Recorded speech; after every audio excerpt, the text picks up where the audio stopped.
راديو إيرنا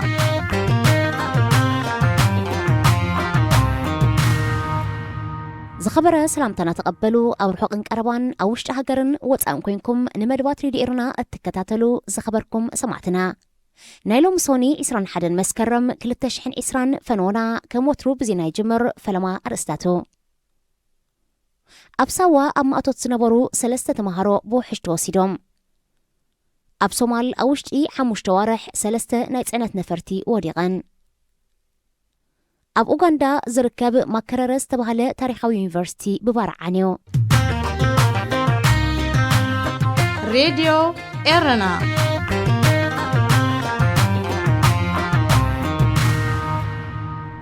علة توزينا أبساوا أما أتوتسنبرو سلسة تمهارو بوحج كمستوستو من جسات راديو إيرنا حبيروم سدرابيت نايتوم أبز حلفة سمون أب كابير وصوا بوحج توستو تمهارو هاقراو قبقوم النافت أمو تسوي أمزبل وقعو مرد كمستنقروم أتوم من جتات الرقاقيتوم أتوم بوحج توستو تعلمو أما جمريا ورح مسكرميوم ني عسرت حدخ فلي مزازمة مرتن مودا بزبل مساشحات مزان نفسوا وريدوم أب صومال كتما مقادشو نايتسعنات نفاريت وديقات حمشيشا إتا سبقاو حاجزات كمتسعنس تحبرت نفاريت بعسرت تشعات تمسكرم كام عرفو نفرت مقادشو تبقيسا ناب كتما بلت وين نبررت بزقات أما تكنيكا وتأقم نابز تبقست اللوم عرفو نفرت تمليسان على بتيا مسمن دقترات إما بتا حدقا سلستخبتم 4 أبالات نفاريت موقدات خمزواتحوم منيستر موقعازيا صومال محمد عبدالله سالاد أفليتو إتا نفاريت واننتا أبكينا نايز مدبرو تكال موقعازيا نفرت مخانو تحبيرو أب صومال أبزحا مشتوارح سلسة نايتسعنات نفرتي تحمشنا اللوا حانت قبقاتن إتوبيا بجيجا هاريمازو دقاتا مخانا يذكر أب أوغندا كتما كامبالا زركب حدكا فولطات يونيفرسيتات أفريقيا زخونة يونيفرسيتي ماكرر ببارعانيو اتدرون قالك فالت يونيفرسيتي هم يخزلو بارع نابكال كفال كيلحم مدفأت حوتا كتما أمر براب كمزلو من محدارت يونيفرسيتي أفليتو እቲ ታሪኻዊ ዩኒቨርሲቲ ከቢድ ዕንወት ወሪድዎ እኳ እንተሎ ታሪኻዊ ክብሩን ምዕቃብ ብዘኽእሎ መልክዕ ክሕደስ ምዃኑ ምክትል ቻንስለር ናይቲ ዩኒቨርሲቲ ባርናባስ ንዋንግወ ሓቢሩ ካብ 1922 ኣትሒዙ ኣገልግሎት ክጀመረ ዩኒቨርሲቲ ማከረረ ኣስታ 35,000 ተምሃሮ ብቐጥታን ብናይ ርሕቀትን ናይ ምትንጋድ ዓቕሚው ጸኒሕዎ ዓብዝና ካብ ዘለዎም ዩኒቨርሲታት ኣፍሪቃ ሓደ ዝኾነ ዩኒቨርሲቲ ኣማኢት ኤርትራውያን ናይ ማህደረ ትምህርቲ ዕድል ረኺቦም ትምህርቶም ብዝግባእ ከም ዝዛዘሙ ሰነዳት ናይቲ ዩኒቨርሲቲ የመልክት ዝኸበርኩም ሰማዕትና ዜና ኣብስ ተፈጺሙሎ ሬድዮ ኤረና ናጻ ድምፂ ኤርትራውያን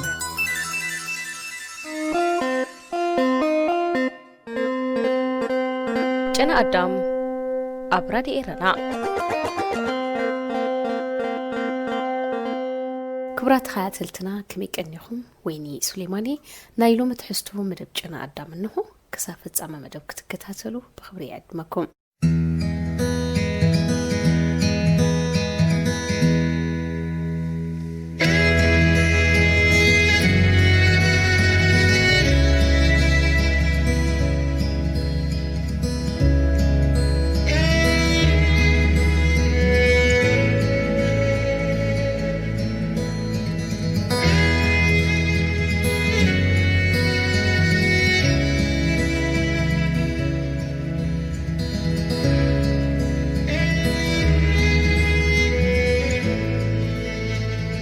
ብዛዕባ ሓርነት ገዛ ርእስኻ ማለት ንውልቃዊ ናጽነትካ ምርዳእን ክሳብ ክንድምንታይ ምዃኑ ምርዳእን ዝብል ኣርእስቲ ካብ ነዊሓት ሒዜ ክጽሕፍን ከምኡውን ምስ ዝተፈላለዩ ሰባት ክዛተየሉ ዝደሊ ኣርእስቲ ነይሩ ኣብ ዝሓለፈ ቀረባ እዋን እውን ምስ ገለ መሳርሕቲ ብዛዕባ ንሓደ ኣብ ትሕቲ ዝተፈላለዩ ይኹን ዓመፅ ጭኮና ንዘሎ ኣካል ሕብረተሰብ ካብ ጨቋኒኻ ሓራ ከውፃእካየ ወይ እውን ሓራ ዘውፃእካ መንገዲ እፈልጥ እዘነዘኒ ኢልካ ቅድመ ምዝራብካ እቲ ቀንዲ ዛዕባ ክኸውን ዘለዎ ንስኻ ከም ሰብ ብዛዕባ ውልቃዊ ሓርነትካ ናጽነትካ ብዛዕባ ነብስኻ ብዛዕባ ሰላምካ ብዛዕባ መሰልካ ዘለካ ርዲት ክሳብ ክንድምንታይ እዩ ዝብል ገፊሕን ዓሚቑን ኣርእስቲ ኣልዒልና ተዛቲና ነርና እዚ ዝመበገሲኡ በዚ ርእስቲ እዚ ንነዊሕ እዋን ገለ ነገር ክብል ይደሊ ነይረ እንተኾነ ካባይ ዝዓብዩን ተመክሮ ዘለዎምን ብገፊሕ ስእሊ ዝሪኦን ካልኦት ኣያታት ፀኒሖም ኣብዚ ቀረባ እዋን ጸሓፊ ኣማኒኤል ሳህሌ ሓንቲ ዓለም ኣብ እትብል ዓምዱ ነዚ ዝስዕብ ጽሑፍ ኣካፊሉሎ እምበኣርከስ ኣብዚ መደብ እዚ ጽሑፍ ኣገዳሲ ኮይኑ ስለ ዝረኸብክዎ ብሓንሳብ ኮይና ንካፈሎ ኣብ ዝመጽእ እዋን ነዚ ርእስቲ ዝመልኪቴ ሰባት ዓዲመ ክዘራረበሉ ሓሳብ ኣሎኒ ከሳልጥለይ ተስፋ እናገበርኩ ነዚ ርእስቲ ዝኾኑ ሰባት ረኺበ ክሳብ ዝምለስ ነዛ ጽሑፍቲ ናይ ሎሚ ሓቢርና ንከታተላ ሰናይ ምክትታል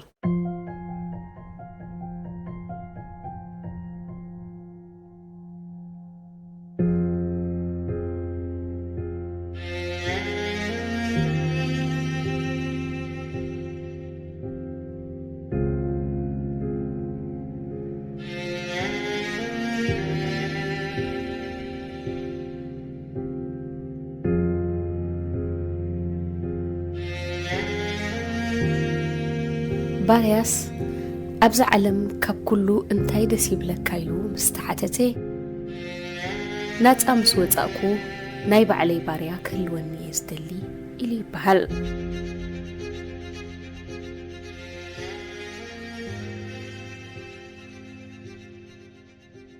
መብዛሕትአን ኣፍሪቃውያን ሃገራት ገና ካብቲ ቀቢላውን ኣውራጃውን ማሕበራዊ ደረጃ ዝወፃ ኣይመስላን ዳርጋ 3 ዓመታት ድሕሪ ናጽነት ክሳብ ሎሚ ህዝበን ብሃይማኖታዊ ቀቢላውን ኣውራጃውን ኣተሓሳስባን ዝምባልን ተኸፋፊሉ መጻወቲ ባዕዳውያንን ዳግመ ገዛእትን መጻወቲ ናይ ገዛእ ርእሱ መራሕትን ብምዃን ይሳቐሎ ሽሕ እኳ ኣብ ኩሉ ዓለም ፖለቲካ ክበሃል እንከሎ ናይ ስልጣን ቁርቁስ ምርኢት እንትኾነ ኣብ ኣፍሪቃ ግን እቲ ናይ ስልጣን ቁርቁስ ኣብቶም ፖለቲከኛታት ተሓፂሩ ክንዲ ዝተርፍ እተን ዝተፈላለያ ቀቢላታት እውን ኣብቲ ቁርቁስ ወሳኒ ተራ ኣለወን ሽሕ እኳ ቁርቁስ ኣብ ፖለቲካ ኩሉ ግዜ ህልው እንትኾነ ኣተገባብርኡ ግን ይፈላለዩ እቲ ዝበለፀን ኣድማዕን ቁርቁስ እቲ ኣብ ሰደቓ ኮፍ ኢልካ ዝግበር ቁርቁስ እዩ ኣብዚ ደረጃ እዚ ንምብፃሕ ብዙሕ ፀገማትን መከራን ክትሓልፍ ንቡር እዩ ኣብተን ብዴሞክራሲ ዝማዕበላ ሃገራት ዝካየድ ናይ ፖለቲካ ቁርቁስ ካብቲ ናይ መብዛሕትአን ሃገራት ሳልሳይ ዓለም ዝፈልዮ ነገር እንተሎ እቲ ሓደ ኣብ ጫካን ኣብ ሜዳን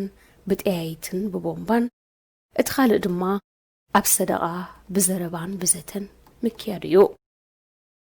ይኹን እምበር ኣብ ክልቲኡ ተንኮላትን እከይን ኣሎ ግን እቲ ካልኣይ ኣብ ሞትን ስቃይን ዘይሸመም ብምዃኑ ካብቲ ቀዳማይ ይምረፅ ኣብቲ ቀዳማይ ተማዕብሎ ነገር የልቦን ኣብቲ ካልኣይ ግን ንኽትመሃርን ክትመዓዓድን ሓሳባትካ ክትቐርብን ትኽእል ኩናት ትርፊ የብሉን ብዘይካ ሞትን ዕንወትን ክትዕን ሞጎትን ግን የብልሐካ የማዕብለካ ስለ ዝኾነ ኣማራፂ የብሉን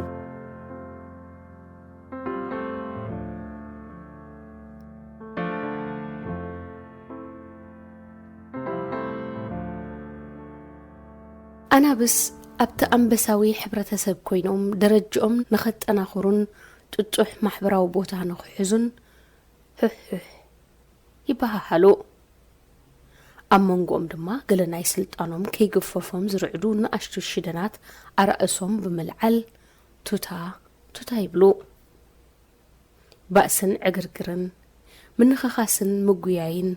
ምፍሕን ጣርን ይስዕብ ድሕር ግን ጽንሕ ኢሉ እቲ ሕሕታን ጉዝማን ደው ይብል ንጉስ ወይ ብናይ ሰብ ኣዘራርባ ዲክታተር ተፈጢሩ ማለት እዩ ሰላም ሰፊኑ ግን ናይ መቃብር እምበር ናይ ህይወታውያን ሰላምሲ ኣይኮነን ወዲ ሰብ ብብዙሕ መንገዲ ካብ እንስሳ ዝፍለ ኣይኮነን ሽሕ እኳ ኣእምሮን ተተዓደሎ እቲ ውሽጣዊ እንስሳዊ ደመ ባህርዩ ግን ገና ኣይተጋደፎን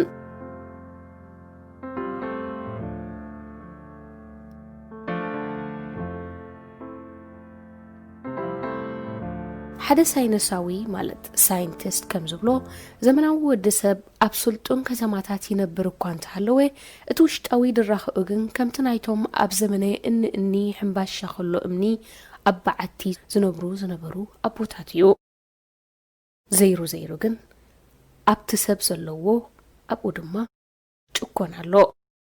ካብ ዲክታቶራዊ ስርዓት ጀሚሩ ክሳብ ዲሞክራሲያዊ ስርዓት እቲ ጭቆና ብገለ መንገዲ ብጭቕ ምባሉ ኣይተርፎን እዩ ከምዚ ዝኾነሉ ምኽንያት ድማ እቲ ናይ ወዲ ሰብ ናይ ምጭፍላቕን ምዕብላልን ባህሪ ነባርን ዘይልወጥን ብምዃኑ እዩ ኣሉታዊ ባህሪ ሰብ ይጎድል እምበር ፈጺሙ ይጠፍእን ይቕህም እምበር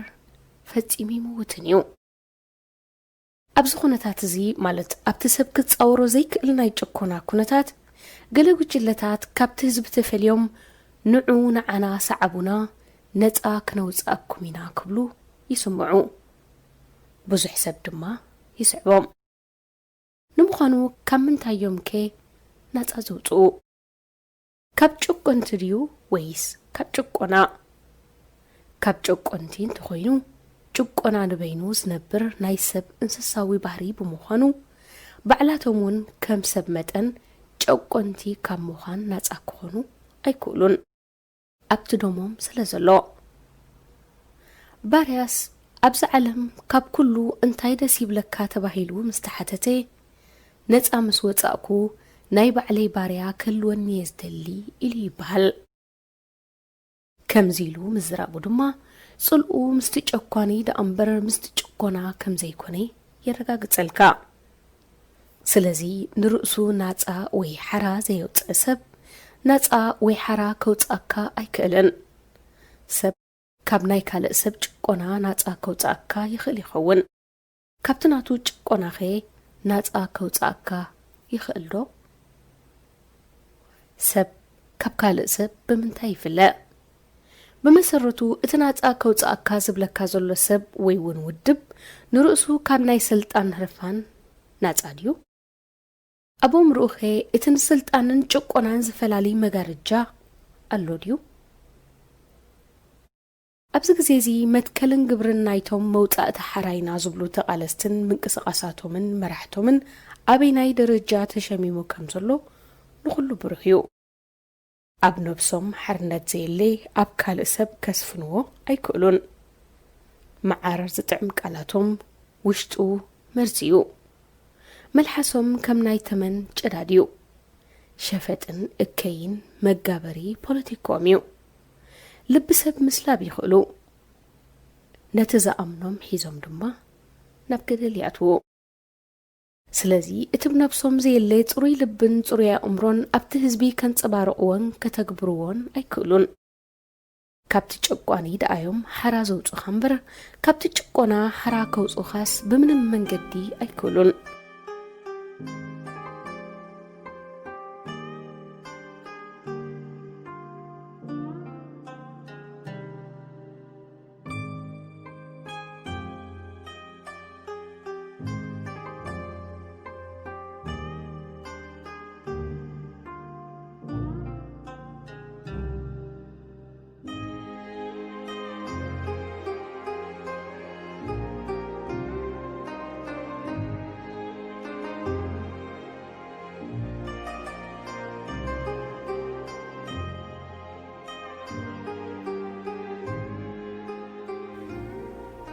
ጭቋኒ ብጥይትን ብቦምባን ብታንክን ከሃድም ወይ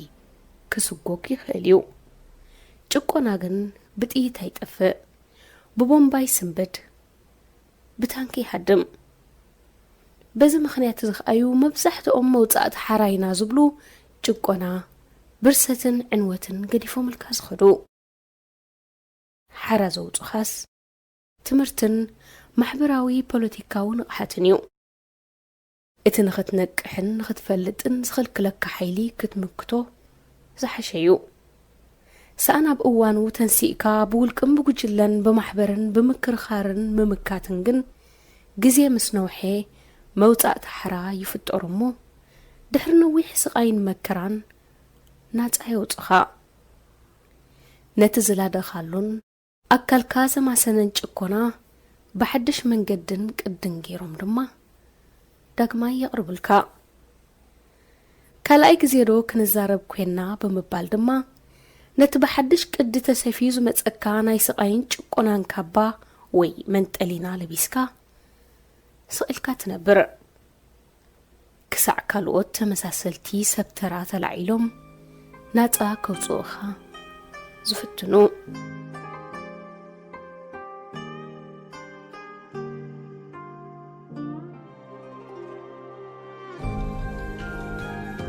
ጸሐፊ ኣማኒኤል ሳህሌ ክብራት ተኸታተልትና ናይ ሎሚ ትሕዝቶ እዚ ትከታተልዎ ጽናሕኩም ነይሩ ኣብ ዝመጽእ ሰሙን ብኻልእ ኣርእስቲ ደጊምና ክንራኸብ ኢና ክሳብ ሽዑ ሰሰናይ ንኹለና ድሓንቀኒዩ ሬድዮ ኤረና ናፃ ድምፂ ኤርትራውያን ከመይ ኣለኹም ከመይ ትኾኑ ክቡራን ደቂ ሃገረይ ኣብ ውሽጥን ወፃኢን ዘለኹም ክብሮም ዳፍላየ ኣቐዲመ ምዉቕ ናይ ሕውነትን ናይ ናፍቆትን ሰላምታ የቕርበልኩም እዚ ናይ ሎሚ ዝዛረበሉ ኣርእስቲ መቐፀልታ እዩ ኩሉ ሻዕ ምስቲ ናይ ፖለቲካዊ ሰልፍታት ኣገዳስነት ኣብ ኤርትራ ዝገልጽ እዩ እዚ ኣገዳሲ ዝኾነሉ ምኽንያቱን ኩሉ ሻዕ ደግሞ ሃገር ብወከልታ እያ ትካየድ ወይ ክትካየድ ዝግባኣ ወከልታ ድማ ብመገዲ ፖለቲካዊ ሰልፍታት እዮም ናብ ስልጣን ክመፁ ዝሓሸ እዚ ካብ ኮነ እቲ ካብ ሎሚ ፖለቲካዊ ሰልፍታት ምቋም ጥራይ ዘይኮነስ ምስ ህዝቢ ምልላይ መትከላትካ መደባትካ ንህዝቢ ምንጋርን ምስ ህዝቢ ምምያጥን እዋኑ ስለ ዝኾነ ደጋግሞ ኣለኹ ለውጢ ንብል ኣለና ናይ ኩልና ሕልሚ ለውጢ ክመጽእ እዩ ኣሕፅር ኣቢልና ለውጢ ንብሎ ዴሞክራሲያዊ ማሕበረሰብ ወይ ሕብረተሰብ ምምስራት እዩ እቲ ለውጢ ዴሞክራሲያዊ ሕብረተሰብ ምምስራት ክንብል ከለና ኣብ ውሽጡ እንታይ ምስ ንገብር እዩ ዴሞክራሲያዊ ሕብረተሰብ ዝመጽእ ዝብል ሕቶ ከም ተመለሸ ጌርና ኢና ንወስዶ ኣብ ዴሞክራሲያዊ ማሕበረሰብ ህዝቢ ኣብ ጉዳይ መንግስቲ ይሳተፍ ማለት እዩ ብላዕሊ ብዝመጽእ ጥራይ ወይ ከዓ መንግስት ህዝቢ ብዘይፈልጦ ዝውሰን ውሳኔታት ኣይኮነን ዴሞክራሲ ማለት ንጽበዮ ብወከልትና ገይሩ ዝመጽእ ውሳኔ ማለት እዩ ተሳታፍነት ዜጋታት ኣብ መንግስቲ ማለት እዩ ዴሞክራሲ ተሳታፍነት ክህሉ ኩልና ንደሊ ኣለና ተሳታፍነት ብመንገዲ ምርጫ ማለት እዩ ምርጫ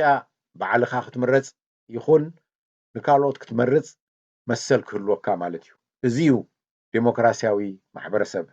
ብድሕሪኡ ዜጋታት ዝመረጽዎ መንግስቲ ኣብ ስልጣን ምስ መጸ ክትዒ ድዩ ሓምቕ ድዩ ናይ ህዝቢ ጉዳይ ይኸውን ንዝሓመቐ እናዓረምካ ወይ ከዓ ብዝነፍዐ እንዳቀየርካ መንግስትኻ ተመሓይሽ ከምዚ ኣብ ዝሓለፈ 30 ዓመታት ዝረኣናዮ ኣይኮነን ማለት እዩ ኣነ ዝፈልጦ እቲ ንመንግስቲ ዘድሊ ዝብል ዋላ ጥዑይ ይኹን ዴሞክራሲ ኣይኮነን ንሱ ዘመኑ ዘሕለፈ ናይ ንጉሳዊ ስርዓት ወይ ናይ ኣባታዊ ዝበሃል ፊውዳላዊ ዝበሃል ስርዓት እዩ ዘይመረጽካዮ ጥዑይ ይኹን ዘይጥዑይ ንጉስ ንግስቲ ስድራ ቤት ንጉስ ዘመሓድሮ ሃገር ነበራያ ነበረ ኮይኑሎ ንጉስ ዘመሓድሮ ሃገር ማለት ከይመረጽካዮ ብገለ ምኽንያት ነቲ ስልጣን ወሪሰዮ ኣለኹ ኢሉ ኣብ ልዕሊኻ ሕጊ ዘምጽእ ማለት እዩ ንጉሳዊ ስርዓት ወይ ከዓ ንጉስ ኣይኮንኩን ይብል ከም ንጉስ ግን ሙሉእ ስልጣን ሒዘ ኣለኹ ኣነን ንዓይ ዝመስሉን እንብሎ እዩ እቲ ስርዓት ዝብል ድማ ዲሞክራሲ ኣይኮነን ኣብ ኤርትራ ብመገዲ ሰውራ ኣቢሉ ዝኣተወና ምልካዊ ስርዓት ዴሞክራሲ ኣይኮነን ንጽቡቕ ናይቲ ሃገር እየ ዝገብር ዘለኹ መቐጸልታ ናይቲ ሰውራና እዩ ተወፋይነት ኣለዎ መደበይ እዚ እዩ ምባሉ እኹል ኣይኮነን ይግበሮ ኣይግበሮ ኣይኮነን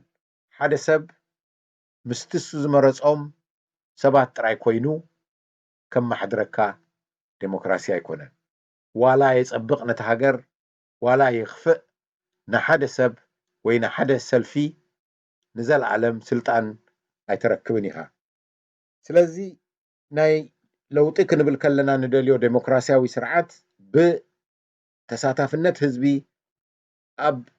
ምምራጽ ወከልቱ ኣብ መንግስቲ ማለት እዩ ወከልቲ ድማ ብመገዲ ምርጫ እዮም ዝመጹ ሎሚ ክጸቕጠሉ ዝደለኹ ጉዳይ ድማ ብኸመይ እንታይ ዓይነት ናይ ምርጫ ኣገባብ ኢና ንገብር ኢልና ሎሚ ክንሓስብ ኣለና ነፍሲ ወከፍና ክንሓመሉ ዘለና ሕቶ ኣይኮነን ናይዚ ሰብ ሞያን ክኢላታትን ፖለቲካዊ ሰልፍታት እየን ክኾና ዘለዎን ከም ማንም ሃገር ፖለቲካዊ ሰልፍታት ካብ ተመክሮ ዓለም ቀሲመን ይኹን ካብ ክኢላታተን ይኹን ካብ ካልእ ንድፊ ዓይነት ስርዓት ዓይነት ኣመራርፃ ወከልቲ ንህዝቢ ክእምማ ይግባእ ሎሚ ንኤርትራ ማለት እዩ ጽባሕ ኣይኮነን ስርዓት ምስ ወደቐ ባህታሃታ ዝመጽእ ኣይኮነን ካብ ሎሚ እዚዩ ዝሓሻ ኣገባብ ከምዝን ተኸድና ከምዝን ተመረጽና እዩ ዝበለጸ ዝብል እማመን ህዝቢ ንዜጋታት ምቕራብ እዋናዊ ግዴታ መድረኻዊ ግዴታ እዩ ኣብዚ ዝቐርብ ሓሳብ ዜጋታት ብሓደ ወገን ይመሃሩሉ በቲ ካልእ ወገን ይነቕፍዎ ንናይ ከም ዝሕሾም ፈሊጦም ጸንሑ እዋኑ ኣብ ዝመጸሉ ግዜ ናብዚ ገጽና ንኺድ ክብሉ ጸገም ኣይከውንን እዩ ብድብድቡ ግን ዴሞክራሲያዊ ስርዓት ኢና ንደሊ ተባሂልካ ክትከይድ ኣይትኽእልን እምበኣረይ ናይ እቲ ብምርጫ ተምጽኦ ስርዓት እንታይ ዓይነት መንግስቲ ክኸውን ክንብል ከለና ኣብቲ ናይ ዓይነት መንግስቲ ክንኣቱ ኢና ማለት እዩ ዓይነት መንግስቲ ድማ ብቅዋምካ ኢኻ ትውስኖ ኣብ ኤርትራ ቅዋም እንታይ ዓይነት መንግስቲ እዩ ክቐውም እንታይ ዓይነት ኣመራርፃ እዩ ክመጽእ ድማ መገዲ ከፊቱ ኣሎ ብደቂቕ ግን ክዝርዘር ይግባእ ስለዚ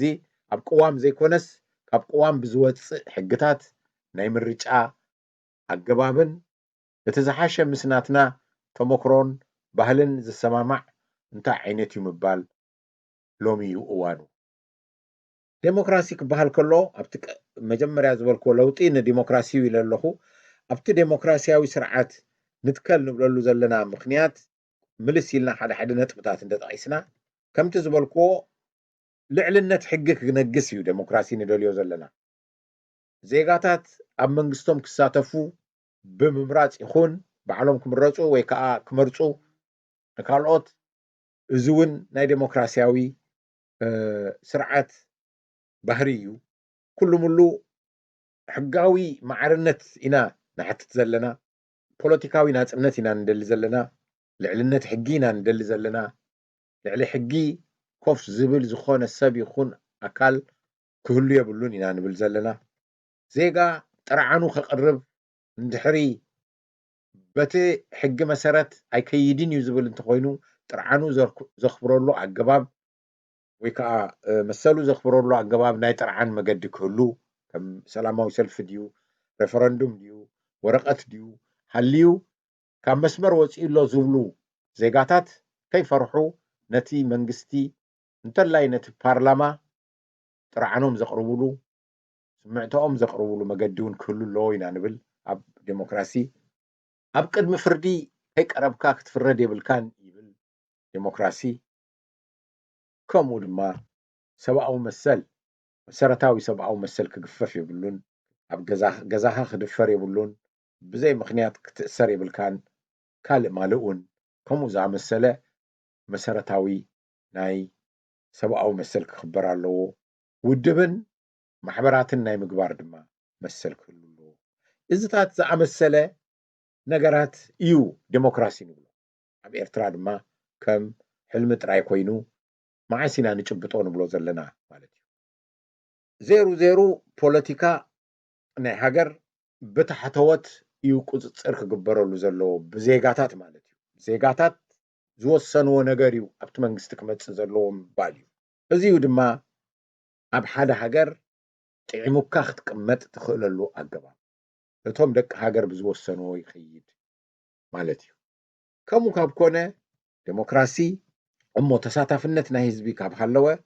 እቲ ነዚ ተሳታፍነት ከረጋግጸልና ዝኽእል ኣገባብ እንታይ እዩ ስርዓተ ሕጊ ከረጋግጸልና ዝኽእል ኣገባብ እንታይ እዩ ቁፅፅር ናይ ህዝቢ ኣብ ልዕሊ መንግስቲ ከረጋግፀልና ዝኽእል እንታይ እዩ ክንብል ከለና ነቲ ኣገባብ ናይቲ መንግስቲ ንመርፅ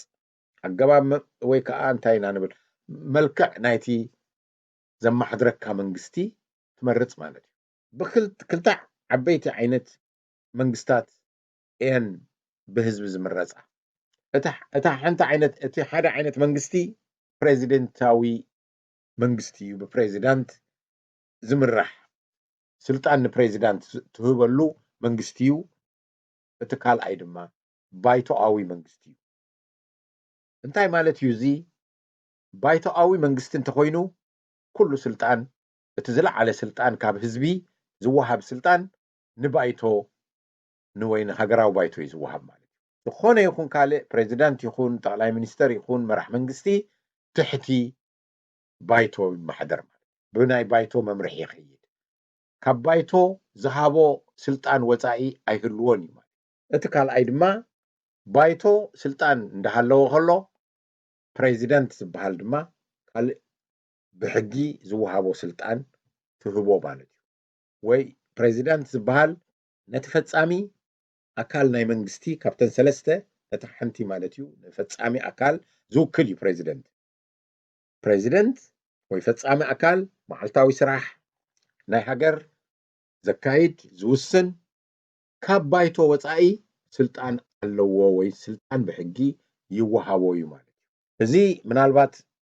ዝለዓለ ኣብነት ኣሜሪካ እዩ ህዝቢ ኣሜሪካ ብቐጥታ ነቲ ዝደለዮ መራሕ መንግስቲ ፕሬዚደንት ኢሉ ይመርፅ ብቐጥታ እዚ ብህዝቢ ዝተመረፀ ፕሬዚደንት ብሓደ ወገን ኣሎ ከምኡ ድማ ህዝቢ ባይቶ ድማ ኣባላት ባይቶ ድማ ይመርፅ እዩ ስለዚ ኣባላት ባይቶ ወይ ተሓጋጊ ኣካል ዝበሃል ብህዝቢ ምረፅ በቲ ሓደ ወገን ድማ ንበይኑ ድማ ፕሬዚደንት ወይ መራሕ መንግስቲ ይምረፅ ብህዝቢ እዞም ክልተ ነቲ ሃገር ናይ ምምሕዳር ስልጣን ይማቀሉ ምዚ ናይ ኣሜሪካ ዝመሳሰል ናይ ፕሬዚደንታዊ ስርዓት ኣብ ዓለም ኣዝዩ ብዙሕ እኳ እንተዘይበልና ኣሎ ብፍላይ ኣብ ደቡብ ኣሜሪካ ዳርጋ ኩለን ሃገራት ነቲ ናይ ኣሜሪካ ዓይነት ስርዓተ መንግስቲ እየን ዝኽተላ ተን ሃገራት ኣብ ኣፍሪቃ እውን እንተመፃና ነቲ ፕሬዚደንታዊ ስርዓት ዝኽተላ ሃገራት ንረክብ ኢና እቲ ዝበዝሐ ኣብ ዓለም ዘሎ ብፍላይ ድማ ኣብ ኤውሮጳ ዘሎ ግን እቲ ፓርላሜንታዊ ወይ ከዓ ባይቶኣዊ ስርዓት ኣብ ኤርትራ እንታይ ዓይነት ስርዓት ኢና ኣሚትና ዘለና እንተተባሂሉ ኣብቲ ንዓይነት ስርዓት ዝውስን ቅዋም ኢና ንምለስ ኣብ ዝኾነ ሃገር ቅዋም ናይ ኤርትራ ናይ 97 እንታይ ዓይነት ስርዓት እዩ ዝእዝዝ እንተኢልና ፓርላሜንታራዊ ስርዓት እዩ ፕሬዚደንታዊ ስርዓት ኣይኮነን እዚ ኣብ ኤርትራ ዘሎ ስርዓት ሽሙ ወይ ከዓ እቲ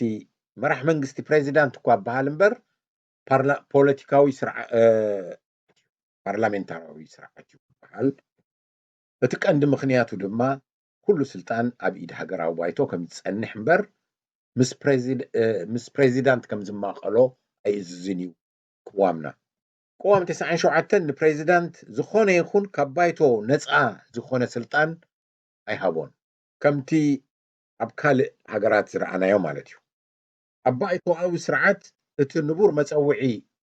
ናይ መራሒ ሃገር ጠቅላሊ ሚኒስተር ፕራይም ሚኒስተር እዩ ግን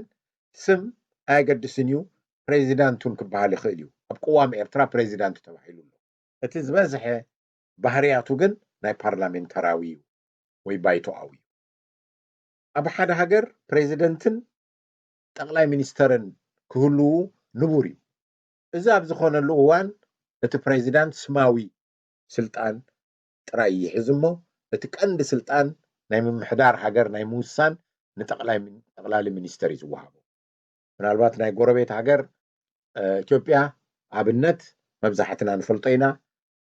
ብዛዕባ ጠቅላይ ሚኒስተር ኢና ንፈልጥ እምበር ብዛዕባ ፕሬዚዳንት ዳርጋ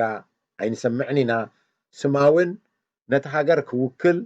ናይ ክብሪ ቦታን ብምዃኑ ቀንዲ ናይ ምውሳን ስልጣን ዝህልዎ ግን እቲ ጠቅላሊ ሚኒስተር እዩ ወይ እቲ ባይቶ እዩ ሬድዮ ኤረና ናጻ ድምፂ ኤርትራውያን ስርዓት መንግስቲ ኤርትራ እምበኣር ዳርጋ ሙሉእ ብምሉእ ባይቶኣዊ ሪፐብሊክ ወይ ባይቶኣዊ ስርዓት እዩ ክንብል ኣብቲ ዓንቀጽ ናይ ቅዋም ተመሊስና ገለ መረዳእታት ክረክብ ይግባእ።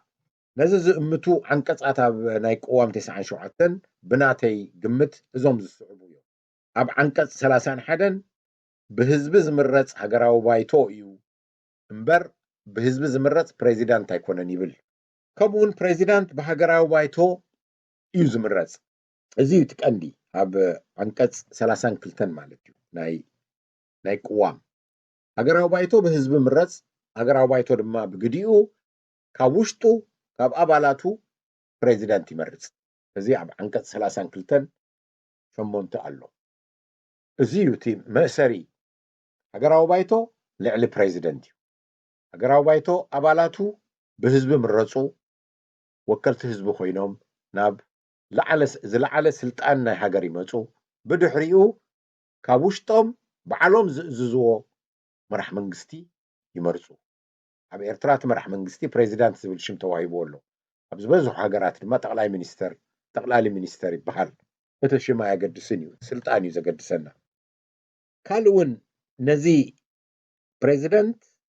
ወይ መራሕ መንግስቲ ኣብ ኤርትራ ኣብ ትሕቲ ሃገራዊ ባይቶ እዩ ዝብል ናይ ቅዋም ትእዛዝ ክንርኢ እንተደሊና እዞም ዝስዕቡ ብንጹር ነቲ ጉዳይ ዘቐመጡ ዓንቀጻት ክርኢ ንኽእል። ንኣብነት ሃገራዊ ባይቶ እዩ ፕሬዚደንት ናይ ምሻም ይኹን ናይ ምውራድ ስልጣን ዘለዎ ኢሉ ከም ተጠቐስኩ ኣብ 31 ኣሎ ኣብ ዓንቀጽ፣ ከምኡውን ኣብ ዓንቀጽ 41 ድማ ንረኽቦ ተመሊስና ይደጋግሞ እዩ ማለት እዩ ትቅዋም። ፕሬዚደንት ሚኒስተራቱ ክመርጽ ዝኽእል እኳ እንተኾነ ሃገራዊ ባይቶ እዩ ዘጽድቐሉ። ሃገራዊ ባይቶ ዘየጽደቆ ሚኒስተር ክኸውን ኣብ ትሕቲ ፕሬዚደንት ኣይክእልን እዩ። እዚ ድማ ኣብ ዓንቀጽ 42 ንረኽቦ። ሚኒስተራት ብሓባር ወይ ከም ካቢነ ንሃገራዊ ባይቶ ተሓታትነቶም ድማ ይብል ቅዋም ኣብ ዓንቀጽ 42.6 ሚኒስተራት ብውልቂ ንፕሬዚዳንት ኣብቲ ስርሖም ኣብታ ሚኒስትሪኦም ብትምልከት ጉዳይ ንፕሬዚዳንት ተሓተቲ እዮም። ብሓባር ግን ከም ካቢነ ተሓታትነቶም ንፕሬዚዳንት ኣይኮነን፣ ንባይቶ እዩ። ስለዚ ባይቶ ንሚኒስተራት ብቐጥታ ክሓቶምን ጸብጻቦም ክሰምዕን መምርሒ ክህብን ስልጣን ኣለዎ። ቀፂልና እውን ብፕሬዚዳንት ወይ ብካልኦት ዝሕፀዩ ዓበይቲ ሰበ ስልጣን ኣለዉ ካብ ሚኒስተራት ወፃኢ። ነዚኦም እውን ሃገራዊ ባይቶ እዩ ዘጽድቕ። ዋላ እኳ ብፕሬዚደንት ክሕፀዩ ይኽእሉ ወይ ከዓ ብካልእ ኮሚቴ ክሕፀዩ ይኽእሉ፣ መወዳእታ ግን ሃገራዊ ባይቶ እዩ ዘጽድቖም። እዚኦም እቶም ቀንዲ ስልጣን ናይ ፕሬዚደንት ብዝተፈላለየ መገዲ ዝቆጻጸሩ ኣካላት ወይ ቤት ጽሕፈታት እዮም። ንኣብነት ርእሰ መንበር ኣብያተ ፍርዲ ናይ ፍርዲ ብምሉኡ ሓላፊ ሚኒስተር ዘይኮነስ ናይ ኣብያተ ፍርዲ ርእሰ መንበር ብባይቶ ይጸድቕ። ጠቕላሊ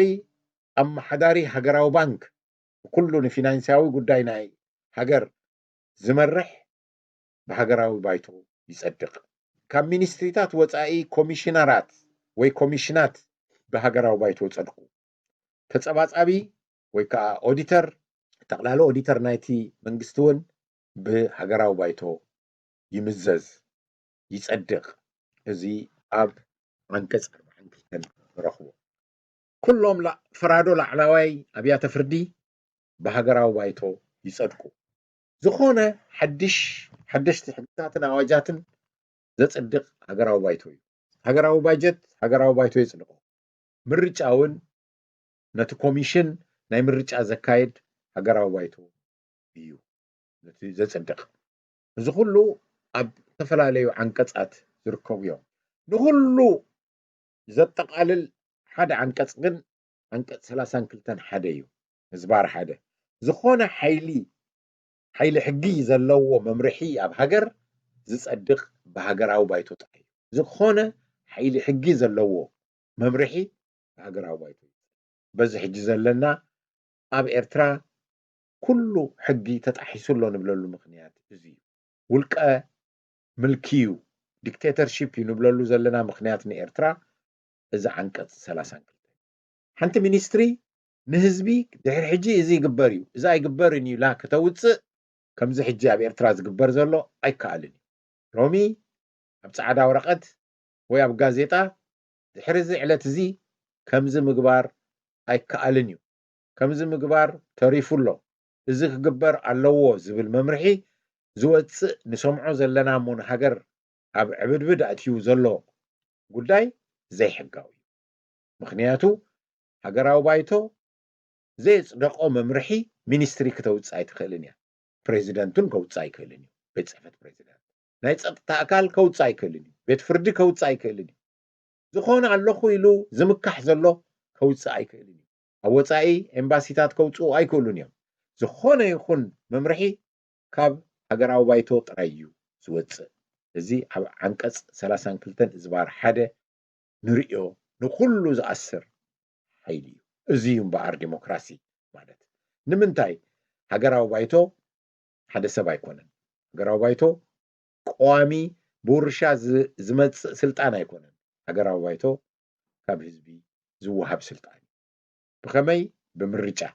ابككندي ابز مرصنا يا 4 ديو 5 عمت زوهاب مرجع مالت دما حزبي يخونني زبلو كاب ععدو كاب زفلطو نابتي سلطان يسدد اتي حزب زسددو بعل سلطان وكيل كاب عدي لومي ممهر زلو خون خيل لومي اب نغاداي خون خيل حرستاي خون خيل وصاي زقمت خون خيل اي قدسنيو حزبي يخونني زبلو سب مريصو لومي زسددو እንደገና ድሕሪ 4 ዓመት ድማ ካልኣይ ግዜ ክሰዶ ወይ ከዓ ከውርዶ ድማ ይውስን ስለምንታይ ከይዱ ዝነፍዐ እንተኮይኑ ናይ ህዝቢ ድሌት ዘስምዕ እንተኮይኑ እትወኪል ኣብቲ ስልጣን ዳግማይ ከም ወኪል ክለኣኽ ክእል ሕማቅ ቁሱን እንተኮይኑ ድማ ከውርዶ ክእል ማለት እዩ ንሱ ጥራይ ኣይኮነን ንኣሽቱ ካብቶም ዝፀንሑ ወከልቲ እንዳተምሃሩ ዕድሚኦም እንዳኣኸለ ድማ ሳቶም ተካእቲ ኮኑ ማለት እዩ ተመክሮ ናይ ሃገር ድማ ካብ ዓበይትን ካብ ምኩራትን ናብ እቶም ንኣሽቱ ወለዶታት ሕጂ ዘርክቡ ዘለዎ ወለዶታት ይመሓላለፍ ማለት እዚ እቲ ዓለም ዝጥቀመሉ ኣገባብ እዚ ኣገባብ እዚ ንኩሉ ነገር በቃ ዘበለ ፍታሕ ከምፅኡ ዝብል ሕልሚ የለን እቲ መገዲ ግን እሱ እዩ ክትእርሞ ትኽእል ክትገንሖ ትኽእል ከተመሓይሾ ክትንእዶ ክትሽልሞ ትኽእል ሃገራዊ ባይቶ ኣብ ገገዝኡ እንዳተመለሰ ዝሰርሕ ኣካል ኣይኮነን ሃገራዊ ባይቶ ብቐፃሊ መዓልቲ ን4 ዓመት ኣብቲ ዝተዋሃቦ ስራሕ ዝሰርሕ እዩ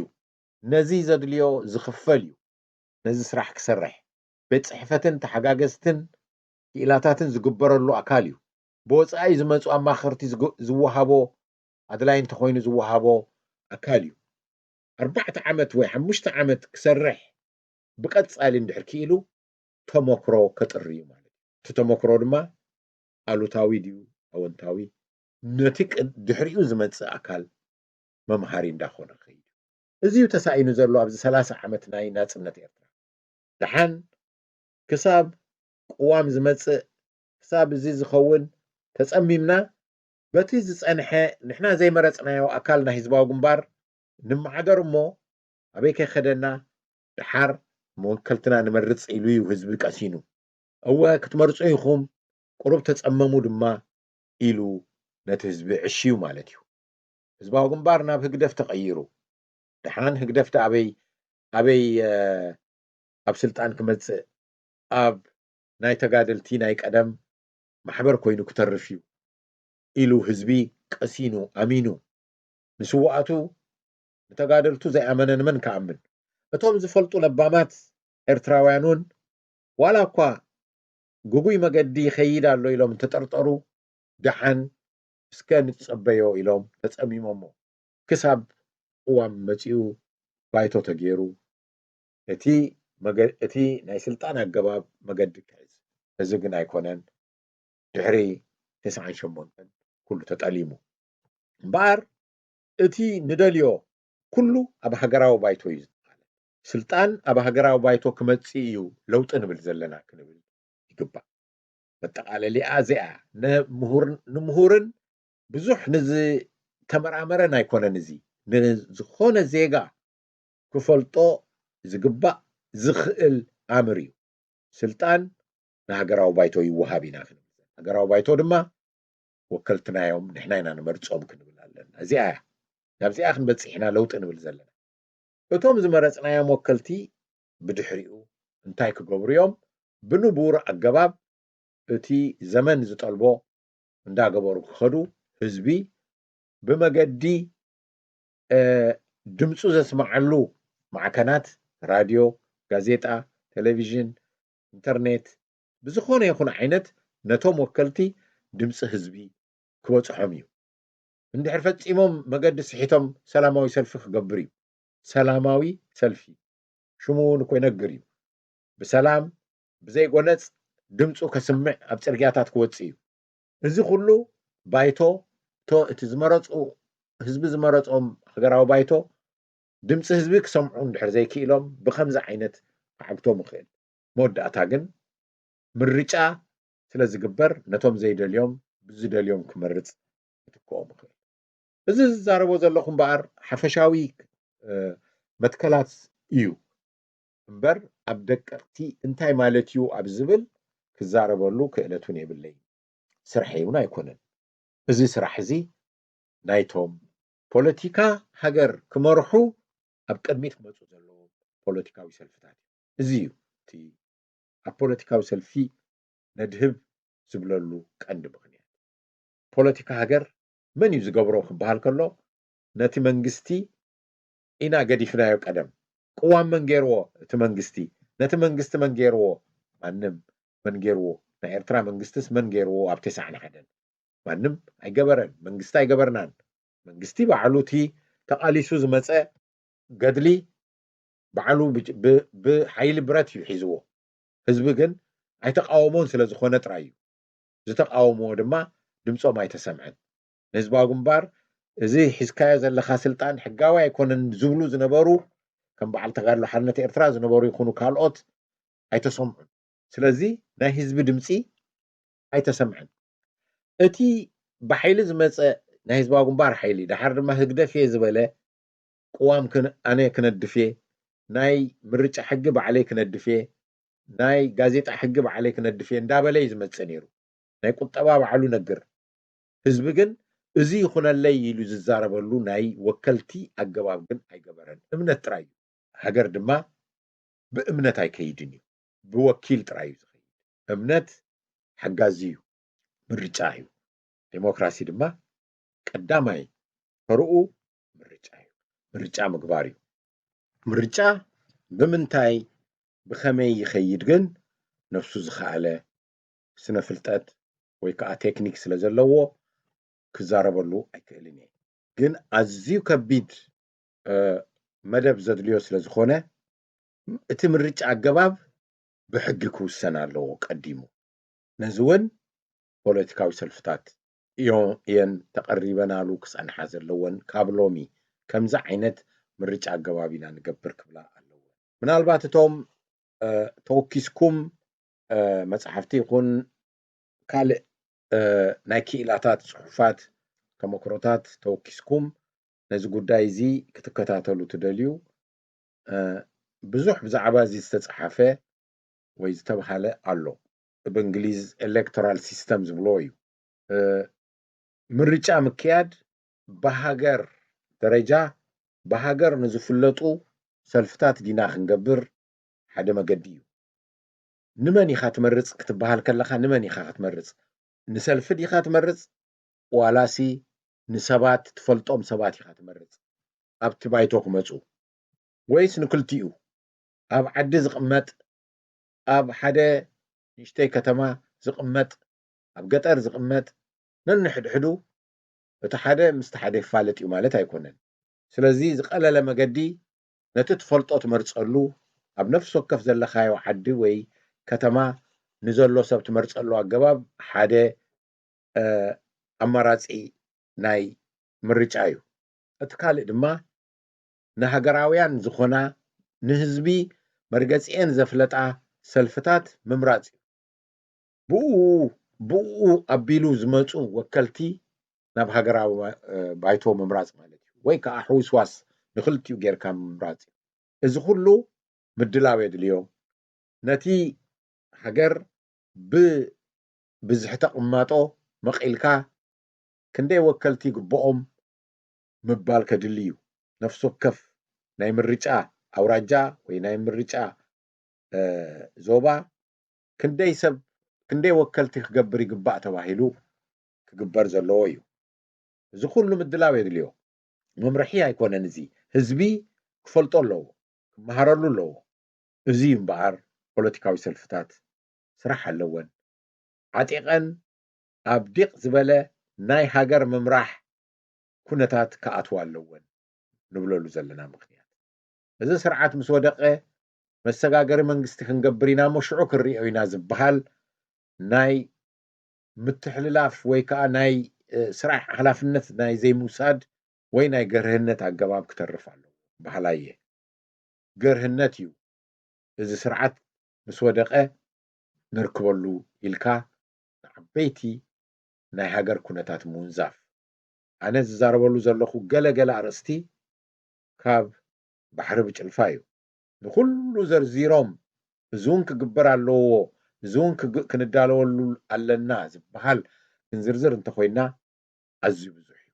ግዜ ድማ የድልዮ ቅሳነት የድልዮ ክኢላ የድልዮ ስለዚ ካብ ብሕጂ ክግበር ኣለዎ እሞ ንምጥቕላል እምበኣር እቲ ንደልዮ ለውጢ ዲሞክራሲያዊ ስርዓት ምግባር እዩ ዲሞክራሲያዊ ስርዓት ድማ ተሳትፎ ህዝቢ ኣብ ምትካል መንግስቲ ማለት እዩ ተሳትፎ ህዝቢ ድማ ብመገዲ ሰልፍታቱ ብመገዲ ምርጫታቱ ክገብሮ ዘለዎ እዩ ኢልና ኣለና ነዚ ምድላው ምግባር ናይ ፖለቲካዊ ሰልፍታት ግደ እዩ